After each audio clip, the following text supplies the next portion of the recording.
Petualangan dimulai dari ruang Dreambox. Cerita yang biasanya hanya terjebak dalam halaman buku, kini meloncat keluar menjadi visual penuh warna dan gerak. Anak-anak belajar melihat cerita secara interaktif, seolah mereka ikut masuk dalam kisah yang ditonton.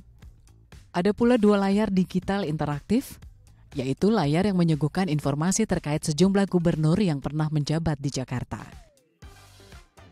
Sementara itu di sisi kiri ada layar interaktif yang memberikan informasi terkait budaya tradisional Betawi berupa gambang kromong. Setiap menyentuh layar, efek suara alat musik akan terdengar.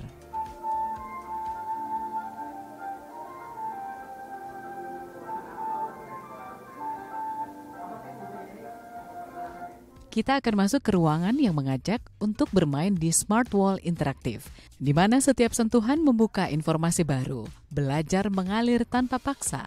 Teknologi menjadi jembatan antara rasa ingin tahu dan pengetahuan.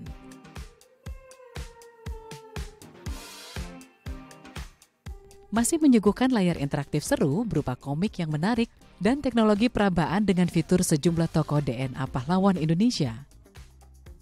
Keseruan belum berhenti sampai di sini. Kita masuk ke ruangan imersif 360, di mana visual bercerita mengelilingi seluruh ruang. Seolah pengunjung berdiri di tengah peristiwa yang dikisahkan.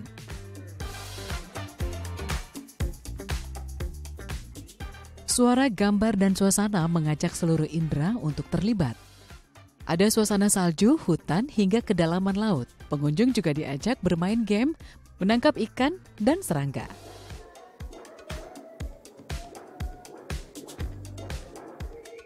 Teknologi artificial intelligence juga dimanfaatkan untuk menghadirkan pengalaman belajar yang lebih interaktif, menggunakan arsip digital perpustakaan sebagai sumber pengetahuan yang bisa dieksplorasi para pengunjung. Target kita memang untuk ke masyarakat, terutama untuk anak-anak sebenarnya.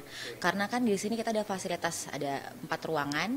Kita itu bisa ada yang storytelling, terus interaktif room, terus kita ada portal literasi. Jadi untuk anak-anak tahu tentang karya-karya sastrawan atau pahlawan.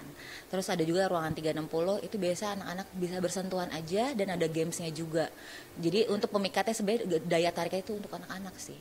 Tapi biasanya banyak juga sekarang untuk anak dewasa yang datang karena mungkin anak-anak sekarang kan suka ya mainan anak-anak juga gitu. Jadi biar inner child-nya mereka keluar.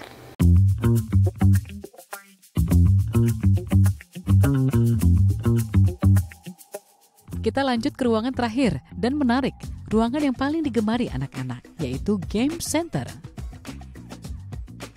Pengunjung diajak menggambar, bermain lomba lari dengan latar Jalan Raya Sudirman yang ada di Jakarta.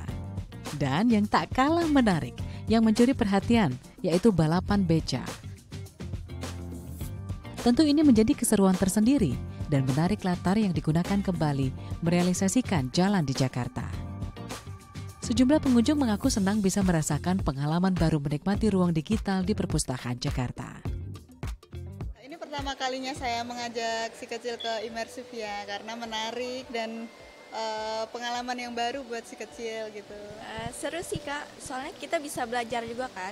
Soalnya belum tentu di semua perpus ada kayak imersif kayak gini juga. Di sini tuh cuman paling ada di Perpusnas sama Perpus Cikini sini. Jadi seru aja sih. Selama ketika mau berkeliling, ruangan mana yang paling kamu sukai? Terus kenapa?